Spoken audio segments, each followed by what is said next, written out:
Changement d'heure, c'est fini? Ce qui pourrait changer après la consultation de l'UE changement d'heure, les députés européens ont exigé il y a quelques mois une évaluation du changement d'heure sur le continent. Les citoyens sont consultés jusqu'à ce jeudi.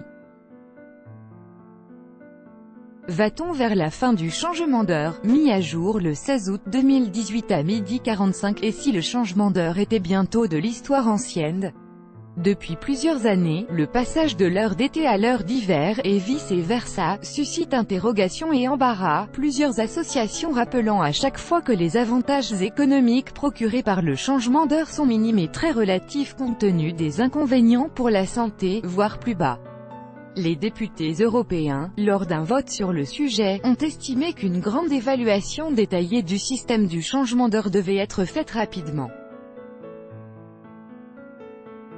Pour intégrer les citoyens à cette vaste remise en question du changement d'heure, une grande consultation a été lancée.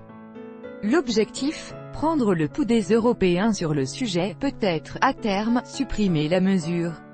Les participants sont invités à évaluer leur expérience sur le changement d'heure et à préciser les raisons de leur choix, économie, santé. Un changement d'heure en 2018, et après, on ne sait pas encore à quelle date le changement d'heure pourrait disparaître.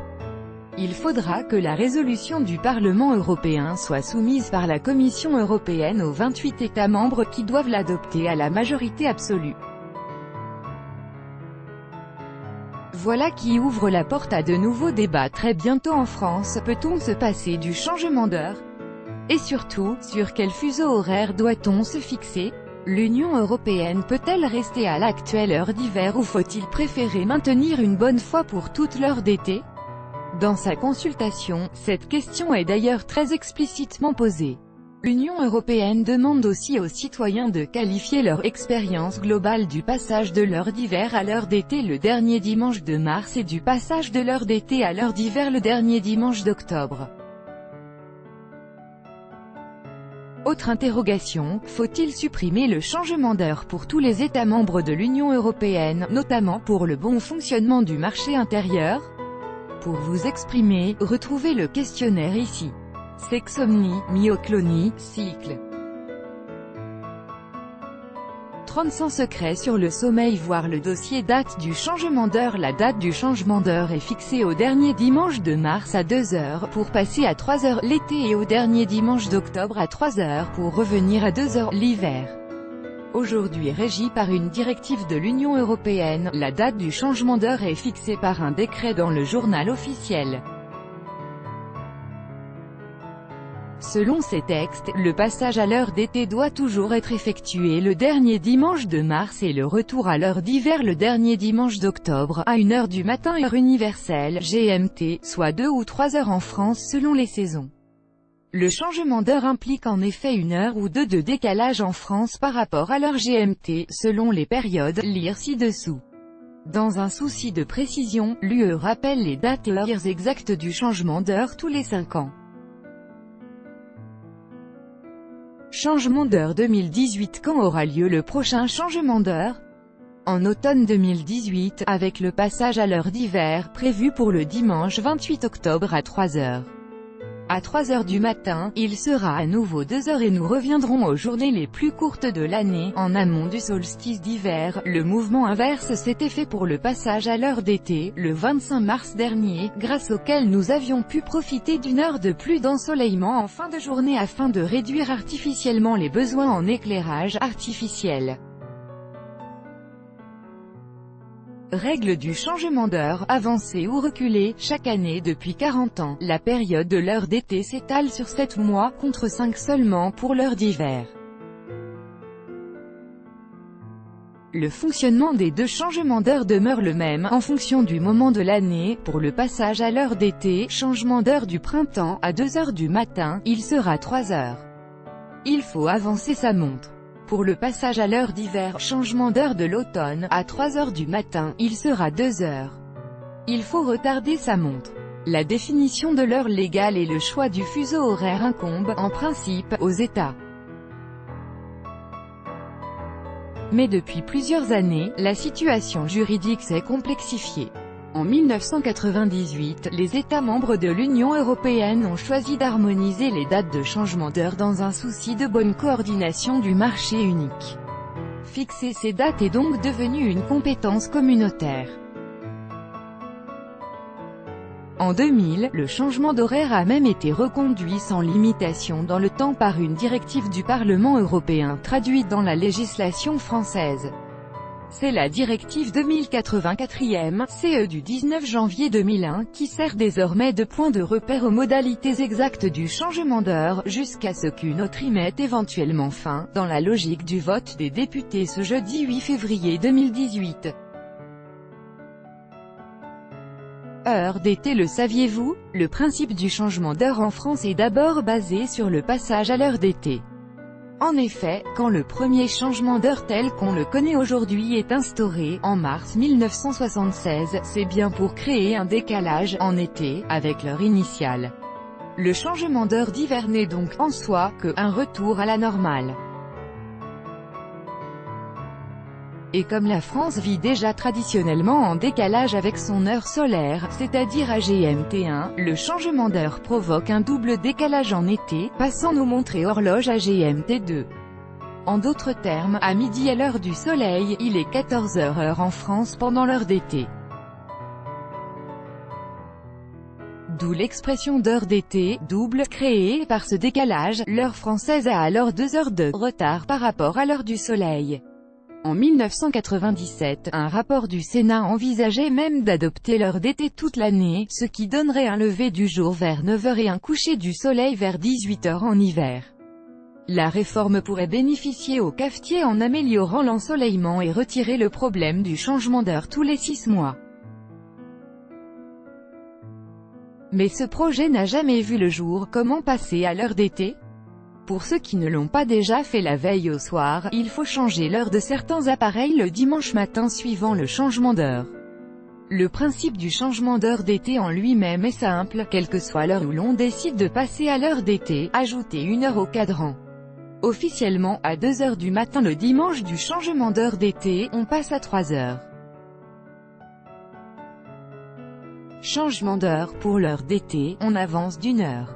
Copyright Pio 3, 1, 2, 3 RF. Heure d'hiver. L'heure d'hiver correspond à l'heure normale de la France, mais elle reste en décalage d'1 heure par rapport à l'heure GMT, Greenwich Mean Time. En d'autres termes, l'heure d'hiver en France ne correspond pas à l'heure de son fuseau horaire géographique. Et c'est pour cette raison que l'on parle de GMT1. L'explication de cette situation particulière est historique. Pendant la Seconde Guerre mondiale, le régime de Vichy a adopté l'heure allemande en calant la France sur le fuseau horaire de Berlin. L'heure légale est ainsi avancée d'1 heure par rapport à son fuseau de référence. Depuis plus de 70 ans, la situation n'a pas changé, si ce n'est qu'en adoptant un horaire d'été en 1975, la France a choisi d'accentuer encore le décalage. En hiver, l'heure française a ainsi 1 heure de retard par rapport à l'heure du soleil.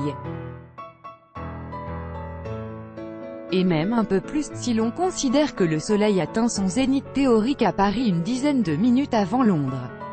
L'ensoleillement reste très limité au moment de l'hiver dans l'Hexagone. Et pour cause, le changement d'heure d'hiver suit d'1 mois environ l'équinoxe d'automne, moment où le soleil brille moins de la moitié de la journée environ, les journées passant sous le seuil des 12 heures.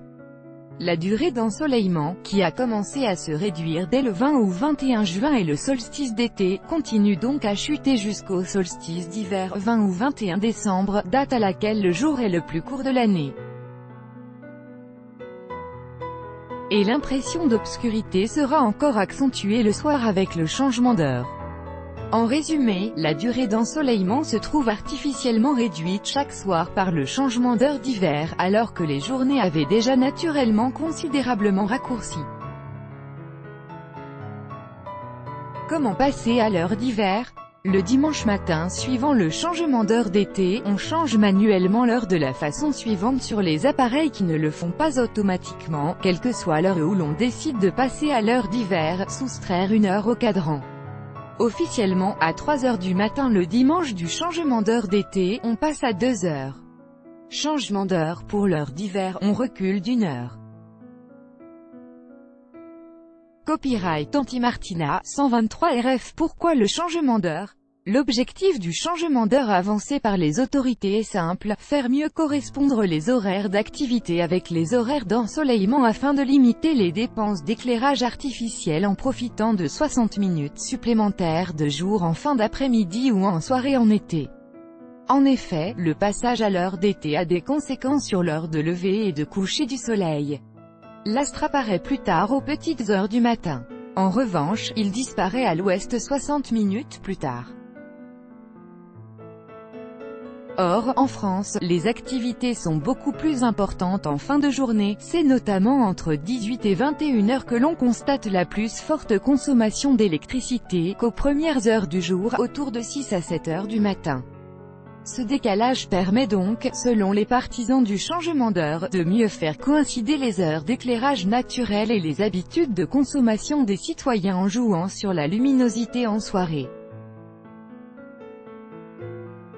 C'est bien cet argument qui a participé à la mise en place du changement d'heure tel que nous le connaissons aujourd'hui.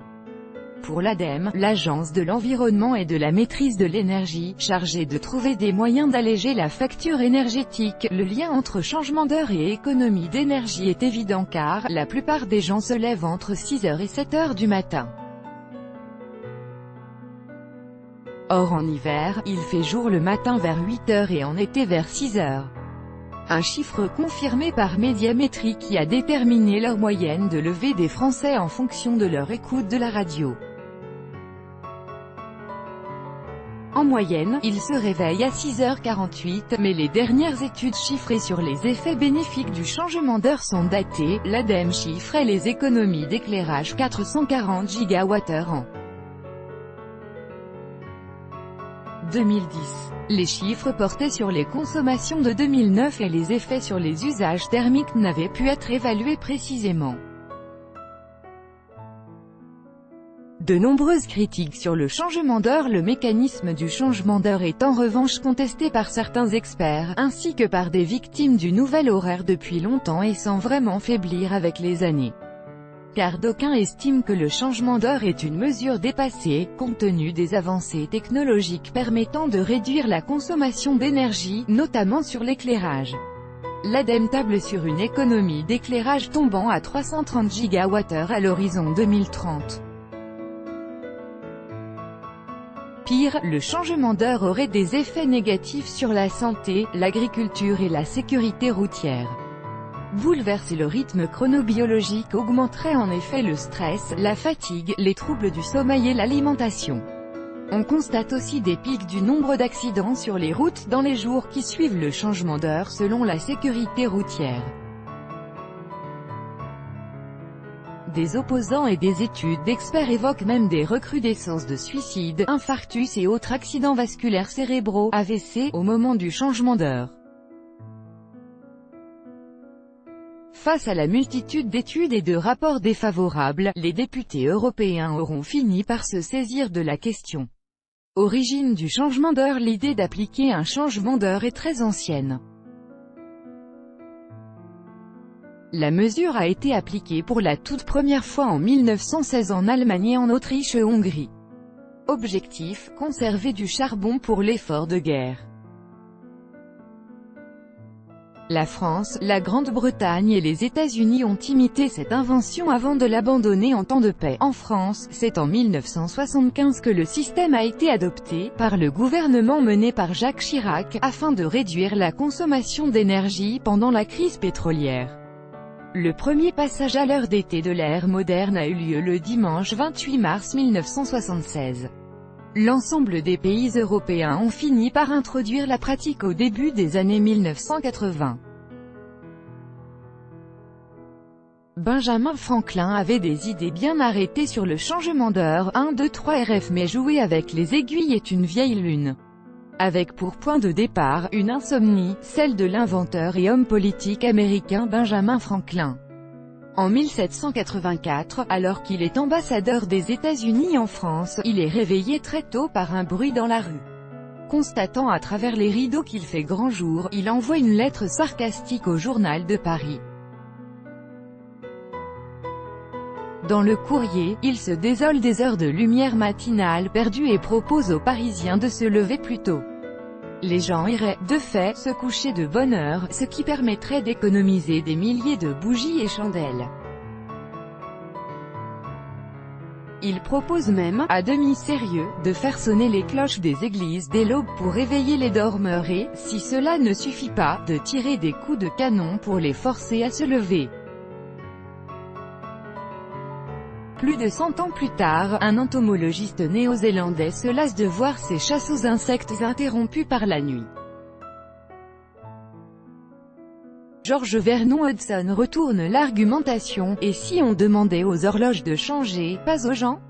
Il invente donc l'idée d'une heure d'été qui s'appliquerait à la belle saison australe. Il propose à la Royal Society of New Zealand de décaler les horloges de 2 heures aux équinoxes afin de permettre à chacun de profiter au mieux du cricket, du jardinage, du cyclisme ou toute autre activité extérieure. Ses amis scientifiques sont très sceptiques, mais l'intense débat provoqué dans la presse par cette proposition est entendu à l'autre bout du monde. En Grande-Bretagne, le patron d'une entreprise de travaux publics, William Willett, promeut l'idée à partir de 1907. Il propose que les horloges soient progressivement avancées au printemps par petits sauts de 20 minutes. C'est finalement pendant la Première Guerre mondiale que ces argumentaires sont entendus. À l'époque, l'Allemagne et l'Autriche-Hongrie cherchent à économiser un maximum de charbon.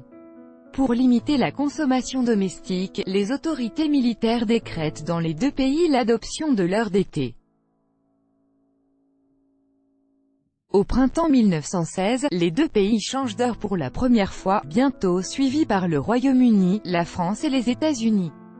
Chacun de ces pays abandonne la mesure une fois la paix revenue. En 1940, l'Allemagne nazie réintroduit l'heure d'été, toujours pour préserver ses réserves de charbon. Afin de favoriser la bonne circulation des trains entre les deux pays, l'occupant exige du régime de Vichy qu'il adapte les horloges françaises. Paris et le reste de l'Hexagone quittent le fuseau de Londres, Greenwich, pour rejoindre celui de Berlin et adoptent en même temps l'heure d'été. Un état de fait qui inspirera le titre du roman « Mon village à l'heure allemande » de Jean-Louis Bory, qui remporte le prix Goncourt. Pendant longtemps, l'idée de changement d'heure restera associée avec cette période sombre dans l'esprit des Français. Après la fin du conflit, l'État conserve l'heure de Berlin, CET, renonçant à retrouver le fuseau horaire de Londres. En revanche, l'heure d'été est abolie, mais fin 1973, le prix du pétrole quintuple en quelques semaines. La conjonction d'un ralentissement économique et de la guerre du Kippour, qui oppose Israël à de nombreux pays arabes, alourdit la facture pour les pays occidentaux. En France, comme ailleurs en Europe, l'heure est aux économies d'énergie drastiques, résumées par l'astucieux slogan « On n'a pas de pétrole, mais on a des idées ». Les stations de service sont rationnées, les chaînes de télévision arrêtent leur programme dès 23 heures. En 1975, le gouvernement de Jacques Chirac propose alors la réintroduction du changement d'heure. Un décret publié au Journal officiel rend la transition obligatoire. Le premier changement d'heure de l'ère moderne a eu lieu le 28 mars 1976. Dans le journal télévisé de TF1, le journaliste vedette de l'époque, Roger Gicquel, déclare tout de go « Je n'y comprends rien », voir la vidéo sur le site de l'INA. Près de 40 ans plus tard, les Français demeurent aussi dubitatifs.